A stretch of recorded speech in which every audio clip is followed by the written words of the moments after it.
Ang simula ng aklat ni Propeta Jonas.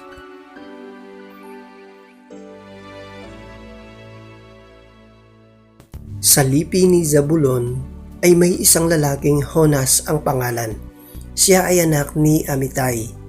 Isang araw, sinabi sa kanya ng Panginoon, "Pumunta ka sa Ninive, ang malaking lungsod, at pangaralan mo ang mga taga roon sapagkat suko na sa langit ang kanilang kasamaan."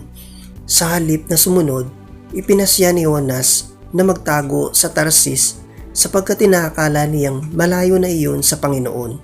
Kaya nagtungo siya sa Jope at humanap ng barkong papunta sa Tarsis. Nang maibigay niya ang kaukulang upa, sumakay siya sa bapor kasama ng mga tripulante. Ngunit nang sila'y nasa laot na, nagpalitaw ng malakas na bayo ang Panginoon. Ano pat halos mawasak ang barko. Dahil dito, sinidlan ng matinding takot ang mga tripulante, kaya bawat isa'y nanalangin sa kanyang Diyos. Pagkatapos, inihulog nila sa dagat ang mga kargamento para gumaan ang sasakyan. Samantala, si Jonas ay mahimbing na natutulog sa isang sulok sa ibabang palapag ng barko. Nakita siya ng kapitan at ginising. "Hoy, tulog ka ng tulog diyan. Bumangon ka at manalangin sa Diyos mo. Baka sakaling kaawaan at iligtas sa kamatayan."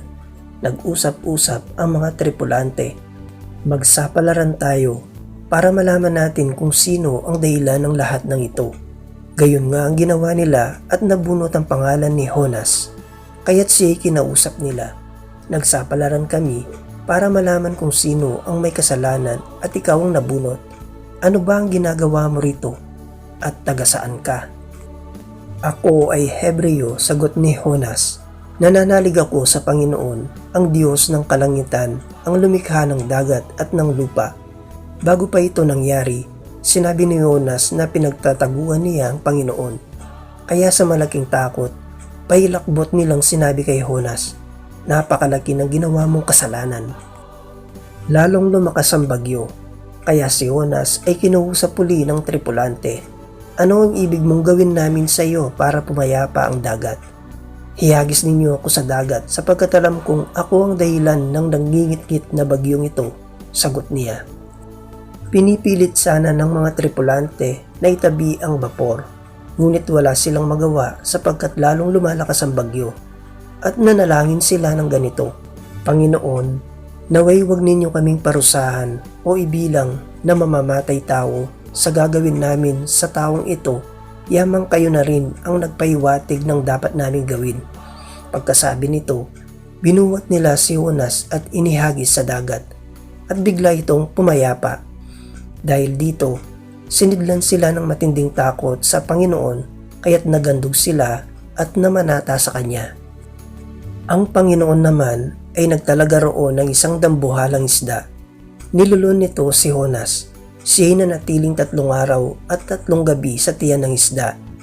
Nang si Jonas ay nasa tiyan ng isda, nanalangin siya. Kinausap ng Panginoon ang isda at si Jonas ay iniluwa nito sa dalampasigan. Ang salita ng Diyos. Salamat sa Diyos. Salmong tugunan.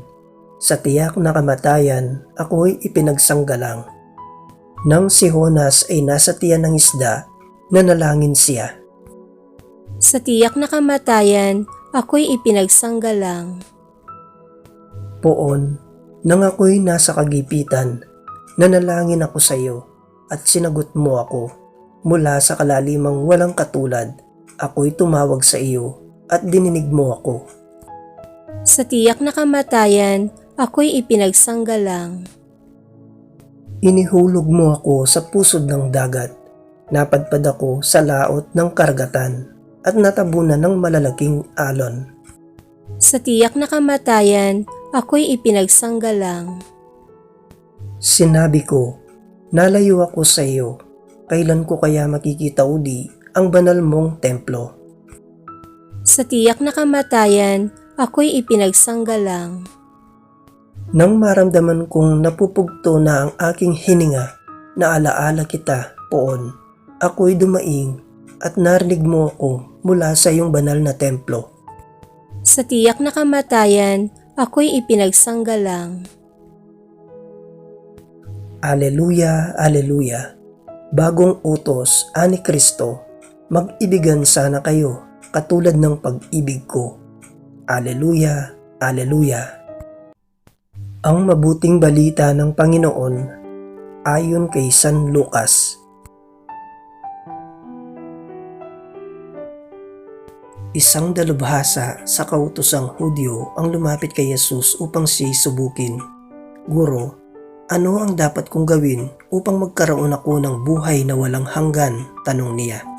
Sumagot si Jesus, ano ba ang nakasulat sa kautusan? Ano ba ang nababasa mo roon?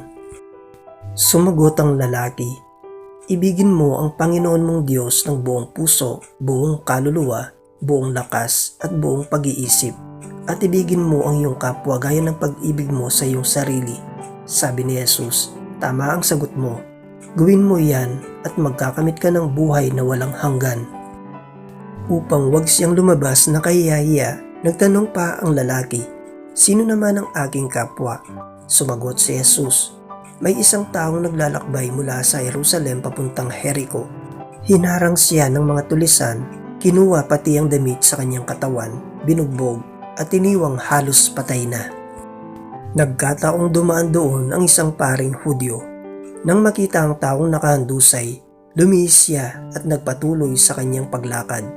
Dumaan din ang isang Levita, ngunit nang makita niya ang taong binugbog, lumihis din ito at nagpatuloy sa kanyang paglakad. Ngunit may isang Samaritanong naglalakbay na napadaan doon. Nakita niya ang biktima at siya'y naawa. Nilapitan niya ito, binuhusan ng langis at alak ang mga sugat at binendahan. Pagkatapos, ang lalaki ay isinakay ng Samaritano sa kanyang asno at dinala ito sa bahay panuluyan upang maalagaan doon. Kinabukasan, binigyan niya ng 2 salaping pilak ang may-ari ng bahay panuluyan at sinabi, heto, alagaan mo siya at kung higit pa riyan ang iyong magagastos, babayaran ko sa aking pagbalik. At nagtanong si Jesus, sa palagay mo, sino kaya sa 3 ang naging tunay na kapwa ng taong hinarang ng mga tulisan? Ang taong tumulong sa kanya, tugon ng abogado. Kaya't sinabi sa kanya ni Jesus, sige, ganoon din ang iyong gawin. Ang mabuting balita ng Panginoon. Pinupuri ka namin, Panginoong Hesukristo.